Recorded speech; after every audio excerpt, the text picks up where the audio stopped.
Hi, friends. Welcome back to the Mobile Mama podcast. If you're folding laundry, driving, maybe going for a walk, or getting 5 minutes while the kids are napping, I'm so happy you're here. Last week, we talked about why I started this podcast, and today I wanted to talk about something I've been thinking about a lot lately. You could probably guess it, but it's flexibility. Probably not in the way you're expecting, though. First, a little life update. This week has been a cool week because it was both one of those weeks where I had a plan and my kids had a completely different plan, but it was also the week that I went through our entire home and took bags and bags of things to the donation center. And I actually started noticing a difference in our life already, but more on that later because it was pretty cool. There was a specific day that I had a specific plan and idea for the way the day should go. And I know that's like the first mistake I made because that just put so much pressure on the day. But I was feeling super productive and I was ready to get my workout done, enjoy a yoga flow that was just for me, then film content and plan classes and just like cross a bunch of things off of my to-do list. But you know what? The boys didn't have the same energy and everything took so much longer to do. And there were so many unexpected obstacles. Thankfully, I did decide to pivot my energy this time and just get done what made sense that day, put aside the rest because almost nothing happened on my to-do list. And I mean, this type of thing can just be so frustrating, but I really noticed a connection between physical flexibility and mental flexibility, especially after becoming a mom. Motherhood asks us to hold our plans a little more loosely, and honestly, I think that's a kind of flexibility too. So what if flexibility isn't just physical? When people hear the word flexibility, they immediately think about touching their toes or doing the splits. But being a mom definitely brings the need for mental flexibility. And I feel like it's so important to allow into your life because kids don't really care about your perfectly planned schedule. They don't care that you may want to answer emails before breakfast or get your steps in before the sun comes up. They don't care that you had exactly 27 minutes blocked off to work out. They have their own plans and they have their own little energy and desires. And if we're rigid all the time, we can spend so much of our energy feeling frustrated by things we were never really in control of in the first place. It's funny because the more I teach about mobility and flexibility, the more I notice the same lesson showing up outside of movement. For instance, if you have tight hips, you really don't want to force yourself into your hips. You don't want to force the flexibility. It's more effective to breathe well, to slow down, move gently and specifically, but meet your body where it is that day as well. And I find myself thinking, what if I treated life the same way? Some mornings, everything goes according to plan.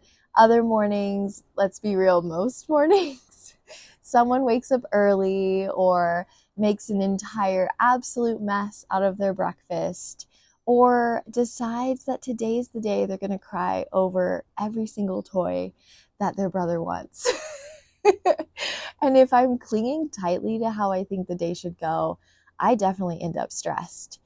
But if I can soften it a little, if I can adjust and pivot, especially my energy, if I can just pivot my energy to kind of roll with it for a little bit and even laugh, those days usually end up being just fine.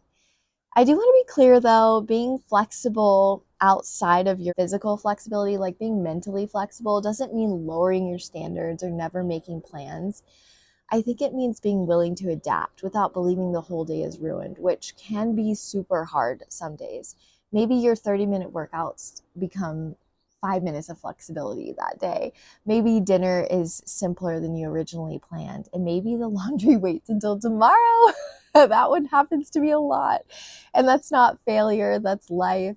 Honestly, I think that's one of motherhood's greatest teachers. This is becoming another reason I love mobility so much. It reminds me every day that progress doesn't come from forcing. It comes from showing up consistently. It comes from listening. It comes from breathing and trusting the process. Some days we feel absolutely amazing. Things go just as we want them to. And some days everything feels tighter than we want, or the progress we made in our back bends isn't where we thought it should be. but we just keep moving. We keep showing up and practicing. So last week I mentioned that I read the book, The More of Less, and that I've been decluttering and doing things to simplify our life. And it's really wild, but I feel like focusing on keeping what brings value into our lives instead of just holding on to everything we've accumulated has actually created more time. And that might sound insane. I don't know if it's just the mental shift of noticing what brings value and purpose over what's unnecessary, but I've noticed more breathing room in our days this week. And also a sense of ease that's creeping in.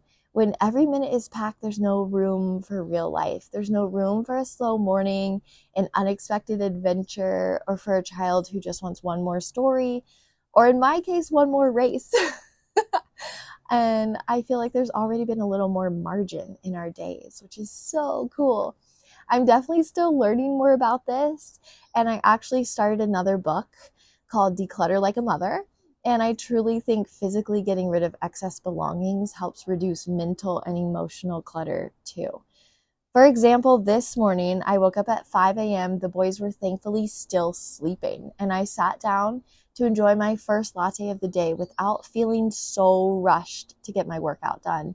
Because then I could plan my classes, I could film today, I could get ahead of my to-do list, and instead I just felt like I could actually enjoy a few quiet minutes of my morning in my cozy PJs, and that I still had plenty of time for the things on my to-do list. It really does feel like there's more space in my day, and I already feel so much lighter because of it. Have you experienced this before? Let me know, because I'm so interested to hear about it. It is like the coolest thing. But here's your little reset for the week. The next time your day doesn't go according to plan, instead of asking, how do I get everything back on schedule? Try asking, what's the next best thing I can do? Maybe that's 5 minutes of movement. You know, I am the biggest fan of that. Or maybe it's taking a deep breath before reacting. That's a very big one for me. Or maybe it's deciding today doesn't have to be perfect to still be a good day. And that's another really big one for me. I think that's a kind of flexibility worth practicing too. Thank you so much for spending part of your day with me. If this episode made you smile or gave you something to think about, I'd love for you to subscribe and leave me a comment. I'd also love to hear from you. When was the last time motherhood taught you to let go of your plan and embrace something unexpected? You're going to be like, 5 seconds ago. But I'd love an example too if you have one, because I have a feeling we'll all see ourselves in each other's stories.